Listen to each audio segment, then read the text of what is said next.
Qu'est-ce que Dieu dit concernant nos familles? Concernant la journée d'alliance pour la famille, quelques minutes, et nous aurons terminé. Je vais vous dire, selon les Écritures, que Dieu est un Dieu incliné dans la famille. Il aime la famille. Dieu aime les familles et il a créé les familles depuis le début. Dans Genèse 1, verset 28, et Dieu les bénit. Et même avant que Ève ne soit créée, Dieu a déjà vu une famille en Adam. Il les a bénis. Donc Dieu est très intéressé dans les familles et il bénit aussi les familles. C'est pourquoi, encore une fois, si vous n'êtes pas fatigué, tendez la main là. Je déclare que vos familles soient bénies. À travers vous, votre famille est bénie. Vous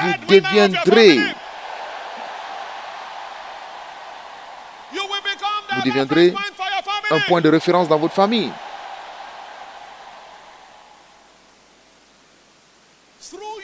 À travers vous, les gens croiront dans votre famille. Au nom de Jésus. Il y a quelques années,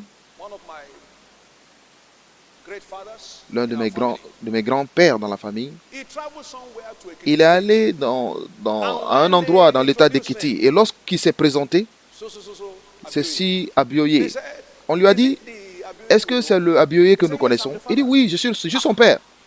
Et les gens sont mis à genoux pour qu'il prie pour eux. Il prie pour nous. Parce qu'ils ont cru qu'il y a quelque chose dans ce nom. Et tout ce qui représente ce nom est déjà une bénédiction. À travers vous, des gens chercheront des bénédictions des membres de votre famille.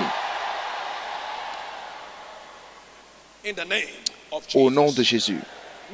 Maintenant, pour vous prouver comment Dieu est intéressant, comment Dieu est intéressé dans les familles, il a sauvé la famille de Noé. Dans Genèse 7, verset 1. Vous connaissez le livre de Noé 1, 7? Je suis sûr que vous connaissez Noé. C'est le seul endroit où vous pouvez trouver Noé. Louez le Seigneur. Dans ce cas, dans Abraham 12, nous avons vu comment Dieu a béni la famille d'Abraham. C'est dans Genèse. Pour tous ceux qui n'ont pas compris. Dans le verset 22, il dit qu'il bénira les enfants d'Abraham, en sorte que ses enfants se tiendront à la porte. Donc, vos enfants seront encore plus forts que vous. Pour tous les parents, vos enfants seront grands. Vos petits-enfants soutiendront votre grandeur. Ils maintiendront cette grandeur et ils bâtiront sur votre grandeur. Maintenant, pourquoi la famille? Dites les générations. Oui. Donc, lorsque nous parlons de la famille, nous parlons des bénédictions générationnelles, d'un impact générationnel. Et c'est quoi la génération? La génération, c'est une centaine d'années. Et Dieu a dit qu'il vous bénira jusqu'à la 4e génération. Donc, pendant 400 ans après vous, votre impact sera encore présent. Quelqu'un qui est prêt à le recevoir, dit Amen. Votre nom ne mourra pas à votre mort. Votre influence ira au-delà de votre vie. Après que vous soyez parti, votre nom sera encore mentionné.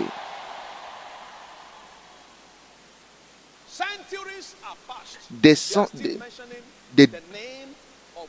siècles sont passés, mais nous parlons encore du nom de Dieu d'Abraham, du nom de Dieu d'Isaac, du nom de Dieu de Jacob, du Dieu d'Israël.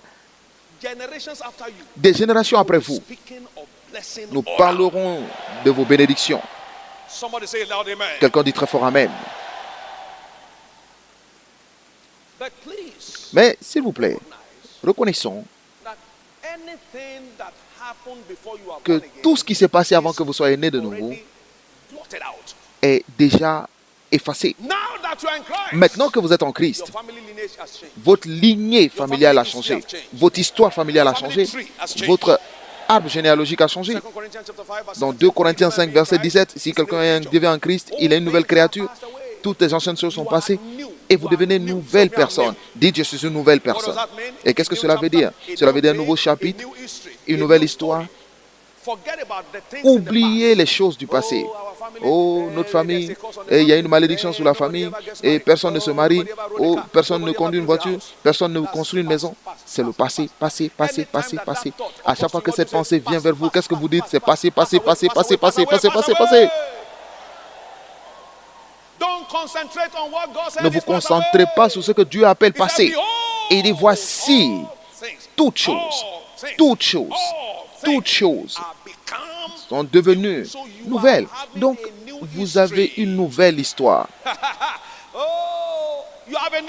Vous avez une nouvelle histoire. Vous avez une nouvelle histoire. Vous avez une nouvelle histoire.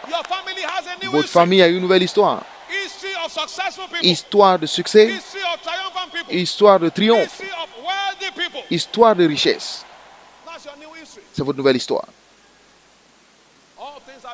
Toutes choses deviennent nouvelles. Vous concernant, vous êtes dans une nouvelle famille. Éphésiens 2, 19. La rédemption vous a placé au-dessus de toutes les principautés, de toutes les puissances. Éphésiens 2, verset 6. Vous n'êtes plus sous une malédiction. Nombre 23, verset 8. Nombre 23, verset 23. Il n'y a plus de divination contre vous. Il n'y a plus d'enchantement, plus de divination qui puisse marcher contre vous. Partout où ils envoient votre nom, ils perdent leur temps. Quelqu'un dit Amen. Dieu est engagé pas seulement à vous sauver, mais aussi pour sauver toute votre famille. Ils ont vu ce qui s'est passé à Corneille dans Acte 16.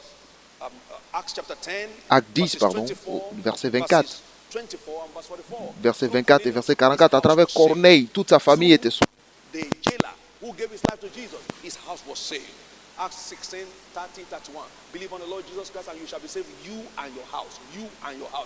God does not only bless you, He blesses your house. Because of you, your family is blessed. Put your hand on your head and say with me, because of my head, all my family members are all blessed. My head is blessed. Members of my family are blessed. Believe that, say loud, amen. Croyez crier très fort, amen.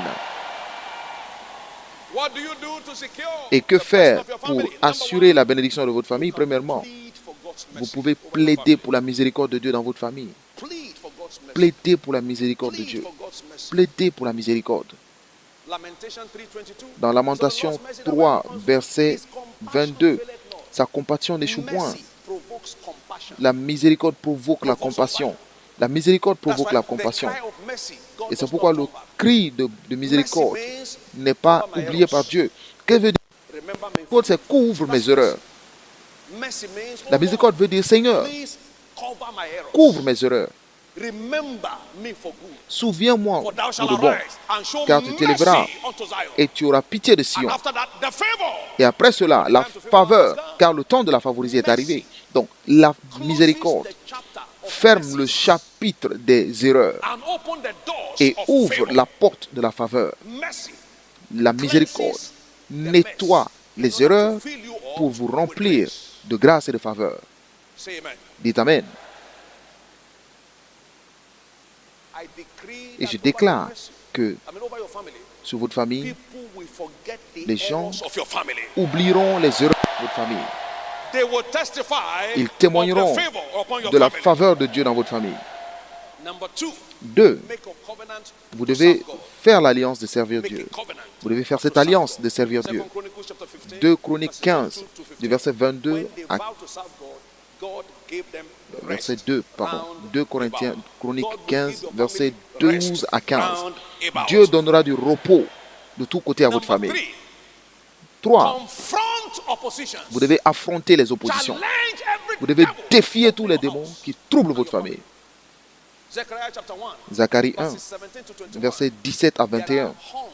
Il y a des forgerons qui détruisent des familles. Ils sont là. Des forces négatives. Des cornes qui s'élèvent. Et ils ont détruit Juda, Jérusalem et tout Israël. Et soudain, des forgerons se sont levés. Vous êtes un forgeron pour réparer votre famille. Et vous vous levez dans la prière, vous vous levez dans le jeûne. Vous vous levez comme un forgeron, prêt à tirer l'ennemi. Ils ont fait le vœu qu'il n'y aura jamais de mariage dans votre famille. Vous vous levez contre eux. Ils ont fait le vœu que personne n'aura de voiture dans votre famille. Vous vous levez contre eux. Ils ont fait le vœu que vous ne serez jamais dans vos propres maisons. Vous allez louer toute votre vie. Vous louez une maison. Vous vous êtes marié dans cette maison.